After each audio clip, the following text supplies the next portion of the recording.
Welcome back to Welcome back. This is emergency, yeah. impromptu, It's not a regular scheduled show, I'd say. by no means. So don't expect too much of these, but Depends. It depends. Yes, I guess you're right. Yeah. So if something this big jumps out at us, we're gonna have to Address it. that part. We're gonna have to address it. So the elephant in the room. The elefante. This is a term that the Nets actually use too when speaking of Harden. The Nets? Yeah. That's interesting. Okay. The elephant in the room. The elephant in the room, James Harden, has finally been traded to the Nets. Are we shocked? Are we surprised? Are we? So that's basically the breaking news. I'm not gonna lie. I thought it was rumors. I would say that this is, for me, it's as surprising as when KD went over to the Golden State Warriors. Because even before he went over there, a friend of mine told me there was a possibility of it happening. And I was like, that's a little bit too much firepower, don't you think? But it happened nonetheless. Yeah. Same thing here. To have the combination of KD, Kyrie, and James Harden on one squad. You have ultra scores, but the problem is they don't have much defense now. No, and they got rid of Jared Allen as well. Yeah. So DeAndre Jordan's gonna have to go back to the DeAndre Jordan of old. So with that said, let's break down the entire trade. So all the teams involved. It was a 4-team trade.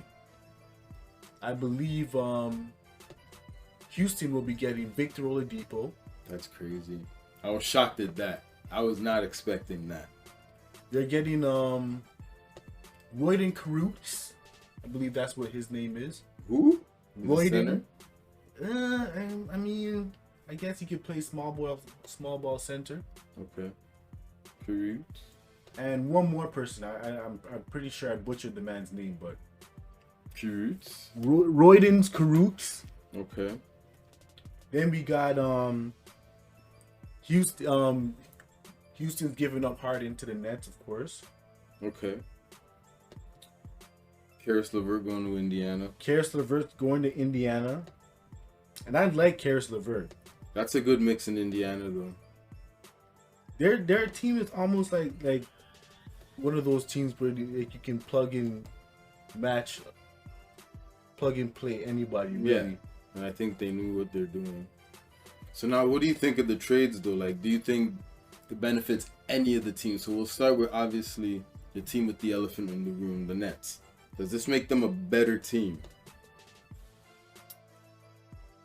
Honestly, I think for me, it's a yet to be determined type of situation.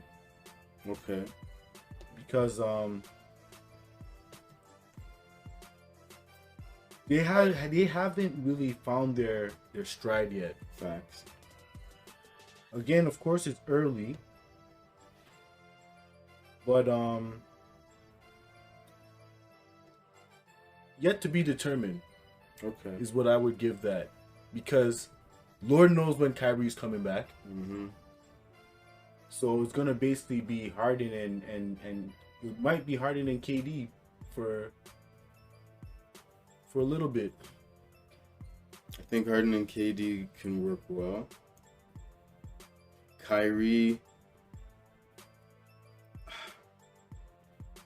almost like there's two issues that come up with Kyrie, or that can come up with Kyrie. One, injuries. Facts. The second, obviously, is what's happening now is Kyrie. He's temperamental. Yeah, he does Kyrie. He has some Kyrie antics at times. Kyrie is as Kyrie does. Basically. So that's where I'm kind of concerned, and the fact that they don't have a deep bench anymore, and also they gave up quite a bit, and not to mention they have Spencer Dinwiddie injured for the season. So apparently his injury is minor. So I he heard could that. come back? So that's a possibility. I can't remember if I heard, shout outs to Stephen A. Can't remember if it was him that was saying it. But I heard it was something minor that he may return at some point in the season. So, well, that would definitely be good for them. Yeah, so at least they have a bench and they still got Joe Harris. I'd be more inclined to say that. Yeah, they're okay. They got that Prince guy, no? Traded. Oh, so who they got? Joe Harris. That's it. In terms of like Jeff Green. So they have a lot of age, and here's the biggest concern for me. My guy KD coming back from the Achilles injury. He's balling out right now, but Achilles, it's a serious injury. Telling me? I know, that's why I'm bringing it up, because you can relate. You had two of them. Yes. So that's where it worries me. I can me. still dunk though. Not the way you were dunking, bro. I don't consider it dunking. The way you're dunking now, I don't even consider it dunking. I can still put it down on a good day. But here's the thing.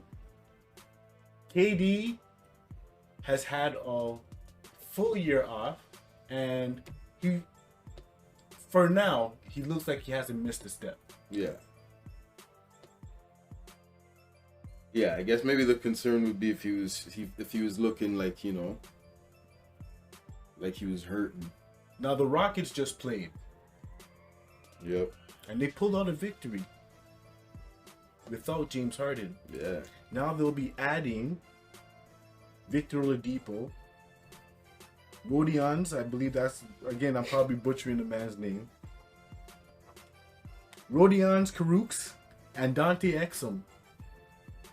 To Houston? I see what they're doing. So they have an enforcer in DeMarcus Cousins. So their big three, big four, I guess you can say. I guess maybe not big, but their four is going to be Oladipo, John Wall, Christian Wood, and DeMarcus Cousins. I like it.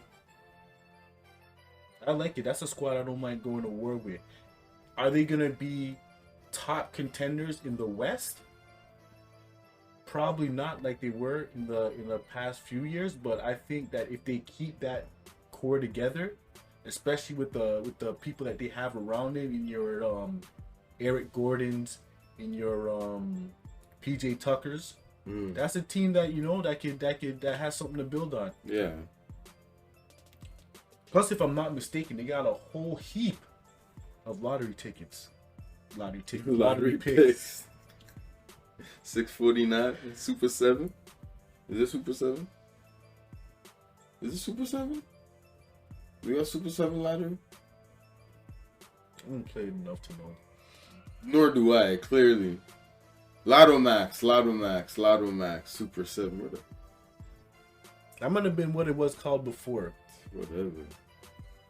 But so Houston looks like they'd be a pretty good team. I don't know if they're gonna be contenders right away, but they look like they have a future.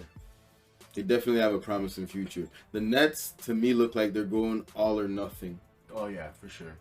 And James Harden. So here's the thing. So how come no one's giving James Harden any hate right now? For what Marcus Cousins. No. But no. Let's pause here for a second. I know where you're going with this. I was going to get to that too. But right now, no one's giving James Harden any hate for basically forcing the team to trade him to a contender to team up with other guys who won championships. Well, who's the ones that are not giving him hate? Because I haven't seen anybody really like. I really mean the fans. Fans crucified KD when he went to Golden State Warriors. And that was him being called to come join the team. He didn't say I wanted to join them offhand. They said, come join us, and he went. James Harden forced. He came into the freaking opening season looking 20 pounds overweight. I feel what you're saying. He played terrible. And then he had that horrible freaking press conference interview or whatever it was the other day. That basically forced Houston's hand. It was like the. Why is no one crucifying him for doing that? You know what? I have to agree with you because LeBron and more so KD were called all types of names for wanting to join with other superstars. Facts. And they did it during their free agencies, which they're perfectly allowed to. Exactly. Yes. Here's a guy who's been on a, some would say, pretty successful team. Yeah. Basically forcing the team's hand to get him out of there. Yep. I would say it's worse. Yet, I have not heard the snake calls yet. Yep. Because KD's still being called a snake to this day. Yeah. I haven't heard the snake calls for Harden yet. So, yeah, you know what? I agree with you there. Yeah. I agree with you there. But I guess that's maybe some of it might be because people hate Harden for other reasons. You think so? What do they hate him for, though? People call him fat. A lot of people don't really like his style of play. I hear a lot of people, well, most, I guess, analysts have kind of, they've said they maybe don't agree with how he's going about it, but they're like, yo, he's James Harden. At the end of the day, like, you see what he puts on, and yet at the end of the day too, you can't even deny that. As much as you can say, yo, he's being an ass, he's controlling how the narrative is painted and everything. Look at his numbers for the last few years, man. Like, balling to the point where people say that he's a offensive threat, the likes of Jordan. He's not just an offensive threat. The man's led the league in assists at one point. Offense. He rebounds. I mean, when he wants to. This year, the last few games, they said he's kind of, just. But I think a slept-on piece here is Jared Allen leaving. Yeah. And him and Taurean Prince are going to the Cavaliers. They were the fourth snaps! Team. I didn't even know that, bro. They were the fourth team in the trade.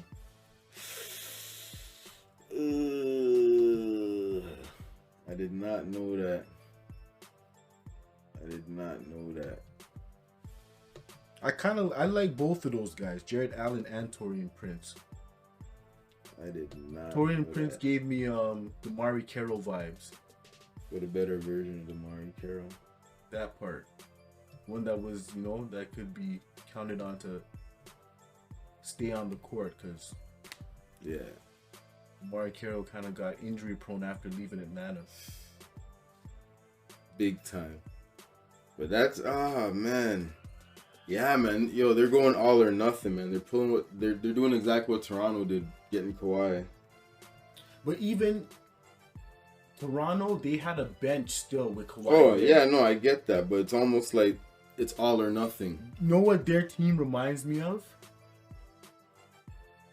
Miami, the first year LeBron went there, where it was seemingly just those three guys and not too much around them. Yeah. But we shall see. We shall see the outcome of this trade. No, we'll see the outcome. What I was gonna say. Let's double back down to the DeMarcus Cousins, the press conference. So James Harden came out and basically aired his grievances. Oh yeah. Like, he didn't cuss or anything, but there was absolutely no filters, no nothing. We are not good enough. That's what he said. DeMarcus Cousins was not happy with that. He's like, we're just not good enough. DeMarcus Cousins was not happy with that at all. At all. And he voices this the displeasure with it. Oh, he let it be known. He voiced his displeasure with it. He let it be known. And apparently this wasn't like, he basically said this was from like jump. I was just about to say nothing, that. It wasn't. It did not seem like it was an isolated situation where it was like, okay, we lost to the Lakers, so I'm gonna say that we're not good enough. It seems like he's been talking that business. We're not good enough from the beginning. From Jump Street, and that loss to the Lakers was just like, the icing on the cake. And he just went off in the media, which a lot of players don't like as well. Like, if you're gonna talk that stuff, like, keep it in house. Basically.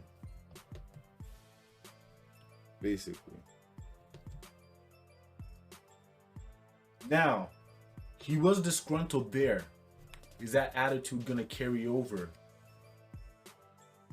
to Brooklyn? No. Because at the end of the day, you think this is what he wanted? Yeah, he's a baller. So he's gonna play ball in Brooklyn because it already has that vibe. That's what you're forgetting. You're basically in the Mecca and you're playing with dudes that can ball, and they play your style of ball basically too. I said basically a lot, but that's basically what it is. I hear you. Basically. So it's just gonna be like an open run in the off season. Granted, they all still stay freaking healthy.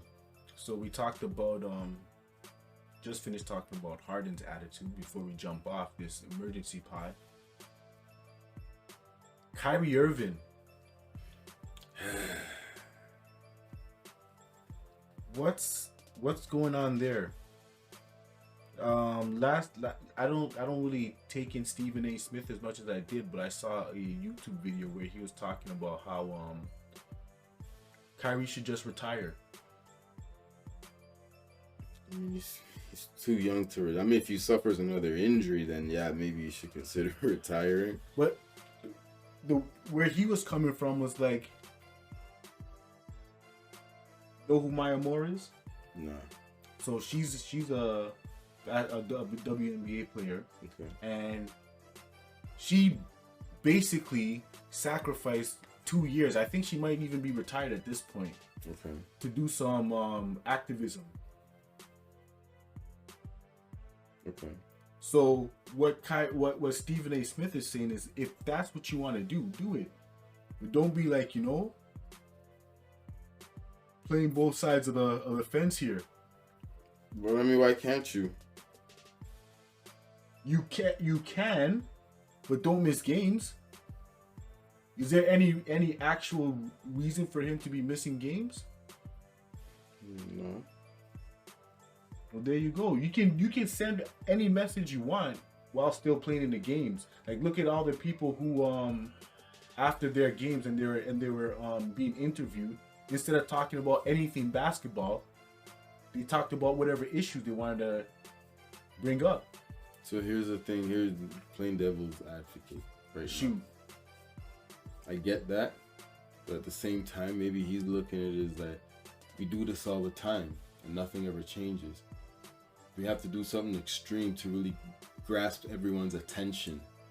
Well, otherwise, if we're gonna play basketball, yes, they're gonna watch the basketball game, but once they get that indulgence of the basketball game, once the game's over, whatever you're saying don't matter at that point. The game's done.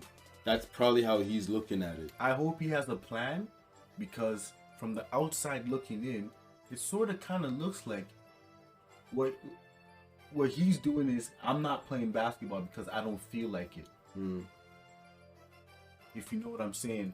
But I'm a Kyrie fan personally. Okay. And I'd love to see him out there, but for me, my issue is the silence. Like, I haven't heard anything from Kyrie, but I'm hearing that he's on social medias, dancing up the place, breaking COVID protocols. So it's like you can't be like, oh, I don't feel like playing basketball today, but you're gonna go out and break COVID protocols to go dancing with whoever. I mean, yeah. No, so again, like who are you trying to be, Kyrie? Are you gonna be Kyrie the ball player? Are you gonna be Kyrie the Chris Brown dancer, or are you gonna be Kyrie the woke Malcolm X activist? Saying he was dancing with Chris Brown? Not but dancing like Chris Brown. Like, who do you want to be? Like, again, I'm a fan. I'm here for whatever, but like you know what I mean? Like, keep it 100.